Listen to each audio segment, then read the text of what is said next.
तो दोस्तों आ गए हैं फिर से एक नई वीडियो लेकर के आपके सामने। जैसा कि आप देख सकते हो एक हमारे पास मॉडल है। कस्टमर का ये कहना है कि ये चार्जिंग पे बंद हुआ है। रेडमी का नोट 11 मॉडल है। किस तरीके से इसको हम रिपेयर करेंगे आप इस वीडियो में सीखेंगे। प्रॉपर ये फ़ोन डेड है। चार्जिंग पे अगर हम लगाएं तो ये 1-2 की रीडिंग ले रहा है, फ्लक्चुएट कर रहा है, और डीसी पे हम लगाते हैं तो इसमें ऑटो रीडिंग की प्रॉब्लम देखने को मिल रही है। तो किस तरीके से ये फ़ोन रिपेयर होगा, रिपेयर हो पाएगा, नहीं हो पाएगा, ये चीज़ सारी चीज़ें आपको इस वीडियो में बताई जाएगी। अगर आप लास्ट तक बने रहोगे आप ज़रूर कुछ ना कुछ इससे सीख के जाओगे। तो दोस्तों स्टार्ट करते हैं वीडियो, ज़रूर आपको कुछ ना कुछ इससे फ़ायदा मिलेगा। सबसे पहले मैं क्या करूँगा, इसको आई चार्जर से आपको लगा के इसको दिखा देता हूँ। तो आई चार्जर हमारे पास ये रहा। तो दोस्तों आई चार्जर का जो ये वाला पोर्ट है, पोर्ट नंबर 1, इसमें आप रीडिंग देख सकते हो। ये मैं फ़ोन को कनेक्ट कर रहा हूँ, देख सकते हो इसमें अभी कोई रीडिंग नहीं ले रहा है। तो इसकी बैटरी डिस्चार्ज हो सकती है, इस वजह से ये रीडिंग नहीं ले रहा। एक बार मैं आपको इसकी बैटरी भी दिखा देता हूँ, क्योंकि काफ़ी टाइम से फ़ोन पड़ा हुआ है तो ये प्रॉब्लम आपको देखने को मिल सकती है। और डीसी पे ऑटो रीडिंग ये दिखाता है, तो अक्सर ये बैटरी डिस्चार्ज हो ही जाती है इस कंडीशन में। तो जैसे कि आप ये कनेक्टर देख सकते हो इसका बैटरी का, इसमें मैं आपको वोल्टेज चेक करा देता हूँ। तो मल्टीमीटर को हम सेट करेंगे 20 वोल्ट डीसी पे, और 20 वोल्ट डीसी पे हमने सेट किया। और एक बार बैटरी कनेक्टर को मैं आपको दिखा देता हूँ।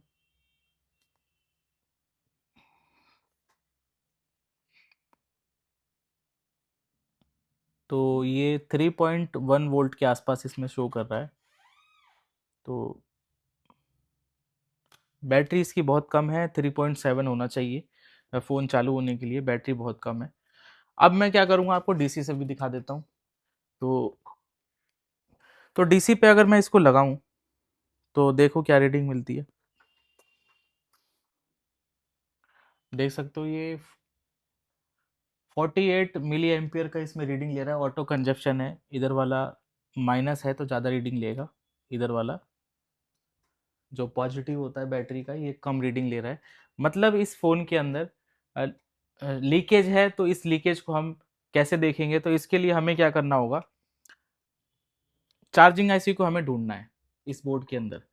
तो हम चार्जिंग आईसी को ढूंढ लेते हैं। देखो पहले मैं आपको बोर्ड की कंडीशन दिखा देता हूँ।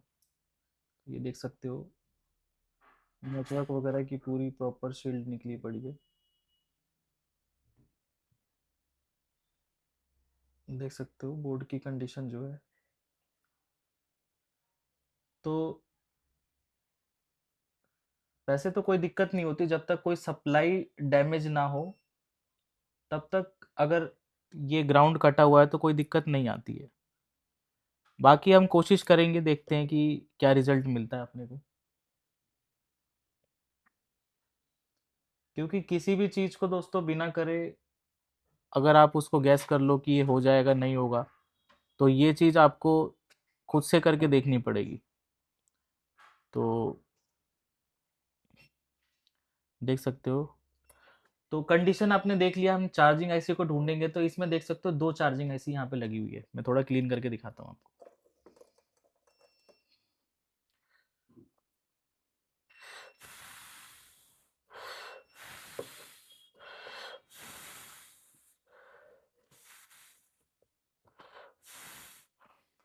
तो ये देख सकते हो ये चार्जिंग आईसी है यहाँ पे।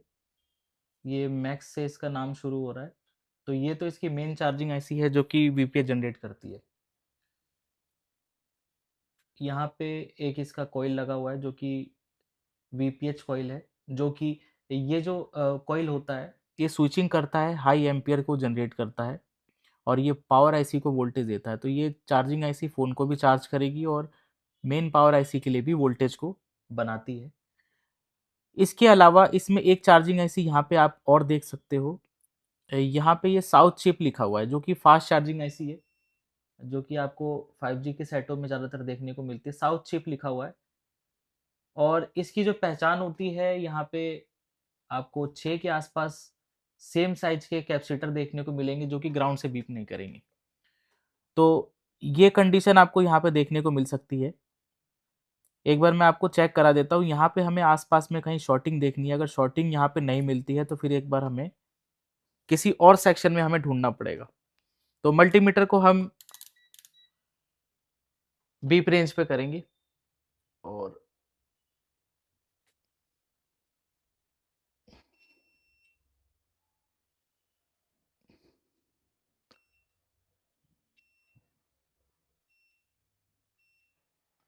मल्टीमीटर को हम डायोड रेंज पे कर लेते हैं, क्योंकि ये मीटर जो है इसमें बीप रेंज अलग है, डायोड रेंज अलग है।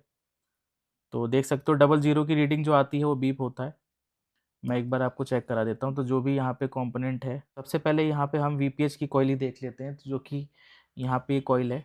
तो देख सकते हो वीपीएच की कॉइल यहाँ पे शॉर्ट बता रही है, जो कि फुल शॉर्ट है। बीप पे भी दिखा देता हूँ मैं आपको, देख सकते हो फुली बीप आ रहा है। फुल बीप आने का मतलब है कि इसकी जो वीपीएच की कॉइल है वो पूरी की पूरी शॉर्ट है।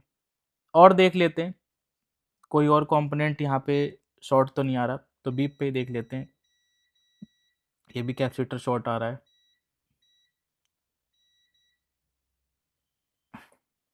देख सकते हो ये जो कैपेसिटर है, 1 2 3, ये 3 कैपेसिटर बीप नहीं कर रहे हैं ग्राउंड से, जो कि फास्ट चार्जिंग आईसी में लगा होता है। इसके अलावा नीचे भी 3 कैपेसिटर होंगे, ये देख सकते हो ये 3 है, और ये आपस में ये बीप करते हैं। आपस में बीप करते हैं, ऊपर से ऊपर और नीचे से नीचे ऐसे बीप करते हैं। और ये इसके साथ बीप नहीं करेगा, ये भी आपस में ही बीप करेगा, और नीचे से नीचे में बीप करेगा ये। तो इस तरीके से ये देख सकते हो, ये फास्ट चार्जिंग आईसी भी आपने देख लिया। बाकी हम शॉर्टिंग अगर देख रहे हैं तो ये एक तो इस शॉर्टिंग मिल गई, और हमें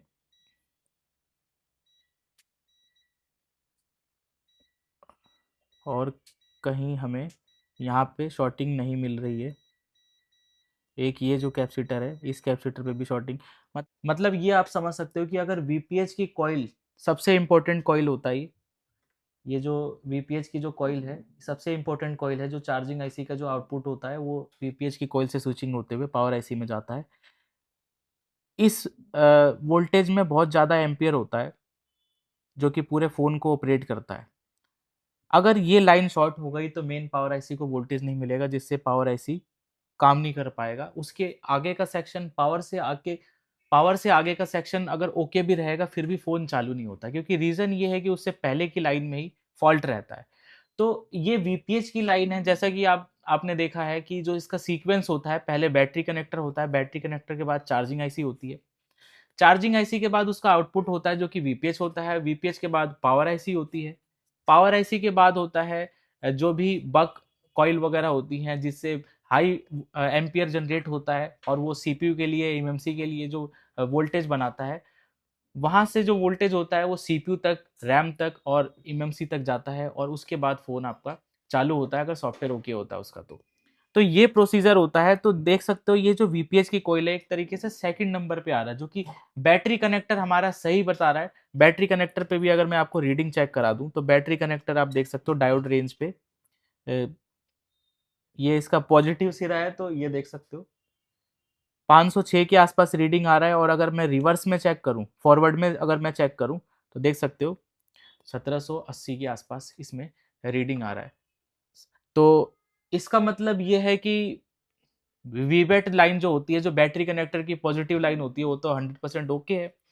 तो यहाँ से हमें क्लियर नहीं होगा, इसके लिए हमें चार्जिंग आईसी पे जाना है। और चार्जिंग आईसी पे जैसा कि आपने देखा यहाँ पे शॉर्टिंग बता रहा है, तो इस शॉर्टिंग को हम किस तरीके से निकालेंगे, क्योंकि वीपीएच जो लाइन होती है बहुत सारे छोटे बड़े सेक्शनों में जाती है, जैसे कि एपीटी आईसी हो गई, ऑडियो आईसी हो गई, इसके अलावा पावर आईसी हो गई, और भी ना जाने बहुत सारे सेक्शन, पीएफओ हो गए, 4G 2G 3G, ये जितने भी पीएफओ होते हैं इनमें सेक्शन में इसमें लाइट ये जाती है। और उसके अलावा लाइट सेक्शन भी जो होता है आपका, उसमें भी वीपीएच की वोल्टेज आती है। अगर ये वीपीएच की वोल्टेज अगर शॉर्ट हो जाए, तो जरूरी नहीं है कि ये जो वोल्टेज है ये आपके चार्जिंग आईसी के पास से ही शॉर्ट हो, क्योंकि वीपीएस तो चार्जिंग आईसी बनाता है, लेकिन ये नहीं है कि वो जो लाइन है वो हमेशा चार्जिंग आईसी के पास से ही शॉर्ट हुआ। तो दोस्तों जो इसका सीक्वेंस होता है वो पहले बैटरी कनेक्टर होता है, फिर चार्जिंग आईसी होती है, चार्जिंग आईसी के बाद वीपीएच बनता है, जो कि चार्जिंग आईसी का जो आउटपुट होता है वही वीपीएच होता है।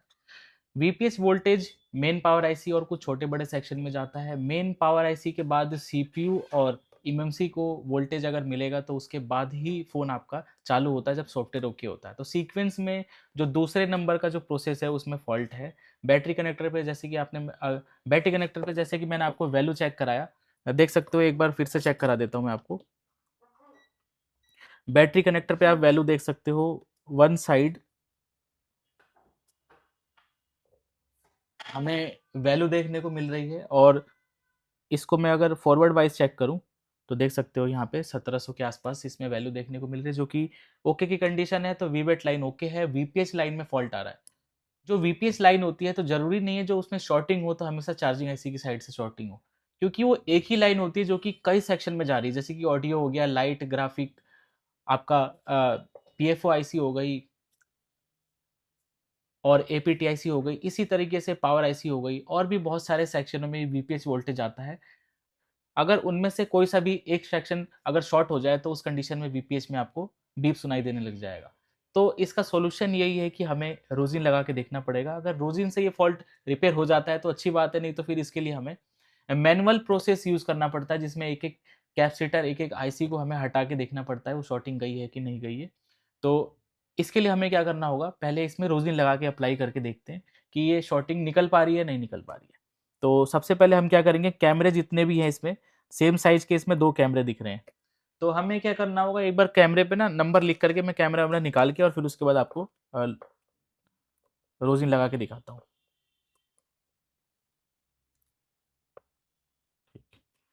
तो रोजिन के लिए हमें क्या करना होगा, 350 पे टेम्परेचर रखना है, और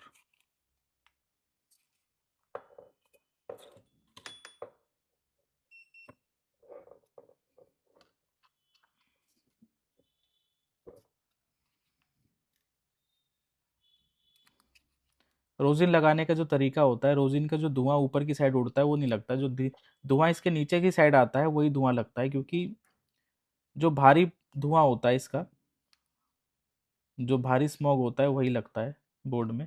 तो कहीं ऐसा नहीं है कि आप ये समझें कि जो धुआं इसके ऊपर उड़ रहा है उसमें आप बोर्ड उल्टा कर दो तो धुआं इसमें लग जाता है, ऐसा नहीं होता। रोजिन में आपको ये फॉर्मूला यूज़ करना पड़ेगा। और जो रोजिन वाला जो पेन मार्केट में बहुत ट्रेंड चल रहा है तो उसमें दिक्कत ये आती है कि आसानी से वो अप्लाई नहीं हो पाता। आसानी से इसलिए अप्लाई नहीं हो पाता क्योंकि रोजिन उसमें अंदर लगाना होता है, और उसमें बाहर एक कांच की कैप होती है। तो कैप में क्या दिक्कत आती है कि वो सारा धुआं कैप में ही जम जाता है, बाहर बहुत थोड़ा सा ही निकलता है, जिसकी वजह से वो सही से स्मॉग लग नहीं पाता उसका। तो सबसे बेहतर जो बेस्ट ऑप्शन है ये आपका आयरन से ही है। आयरन वाली ट्रिक आप यूज़ करेंगे तो आपको रिजल्ट अच्छा मिलेगा। देख सकते हो कितनी आसानी से ये रोजिन अप्लाई होता है।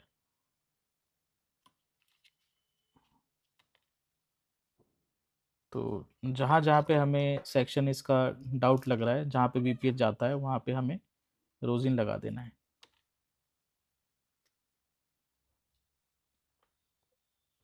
इसमें ये चक्कर है कि अगर जहाँ भी टच हो गया तो उस कंडीशन में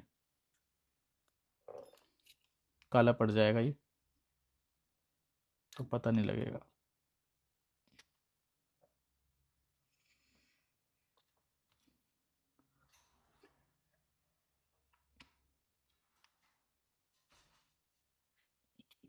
तो पावर आईसी के पास लगा लेते हैं। पावर आईसी के पास वीपीएच जाता है, पीएफओ के पास भी वीपीएच जाता है, तो पीएफओ के पास भी हम लगा लेंगे।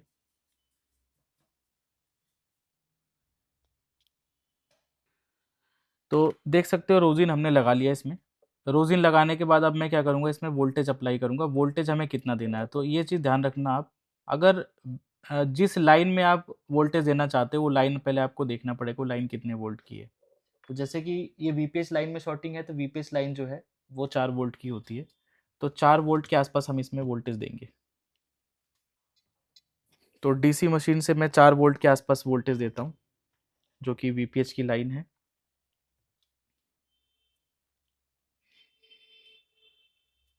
देख सकते हो ये वीपीएच की कॉइल है। तो जो डीसी मशीन की जो वायर है, ब्लैक वायर है, ब्लैक वायर को आपको ग्राउंड पे रखना है। ये ध्यान रखना, डीसी से मैं 4 वोल्ट के आसपास दे रहा हूँ।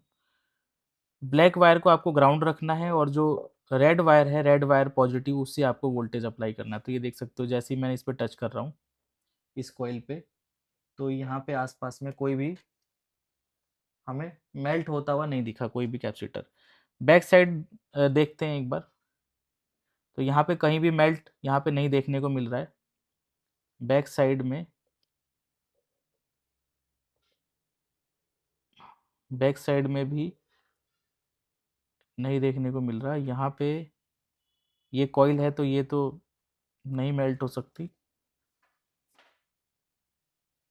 यहाँ पे थोड़ा सा हमें कुछ चेंज सा लग रहा है, देख सकते हो यहाँ पे कलर थोड़ा चेंज लग रहा है। तो हम क्या करेंगे, एक बार और रोजिन अप्लाई करते हैं, यहाँ पे ज़्यादा कर देते हैं।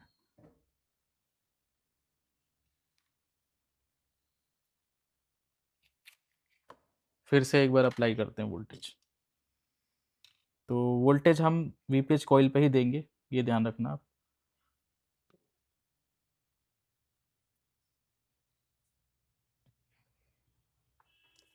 अब देखते हैं, तो देख सकते हो यहाँ पे ये मेल्ट हो रहा है, ये कैपेसिटर मेल्ट हो रहा है। अब हम क्या करते हैं, एक बार इसी कैपेसिटर पे ही वोल्टेज दे के देखते हैं क्या होता है। तो इस कैपेसिटर का एक ग्राउंड होगा और एक पॉजिटिव होगा।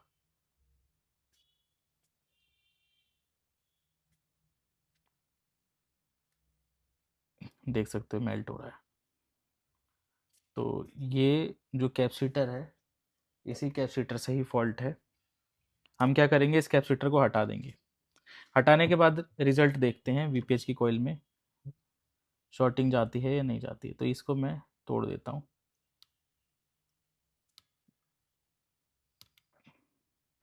तो इसको हमने हटा दिया। हटाने के बाद अब देख सकते हो कॉइल पे मैं आपको शॉर्टिंग दिखा देता हूँ।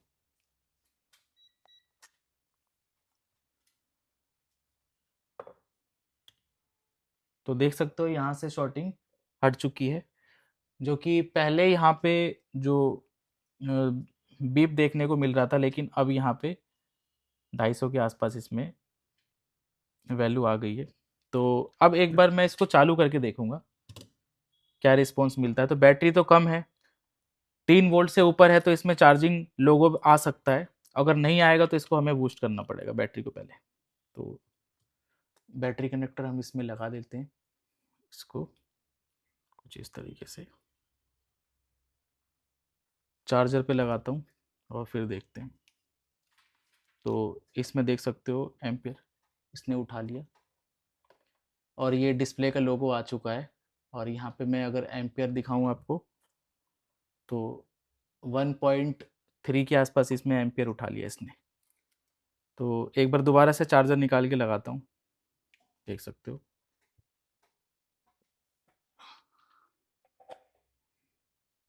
ये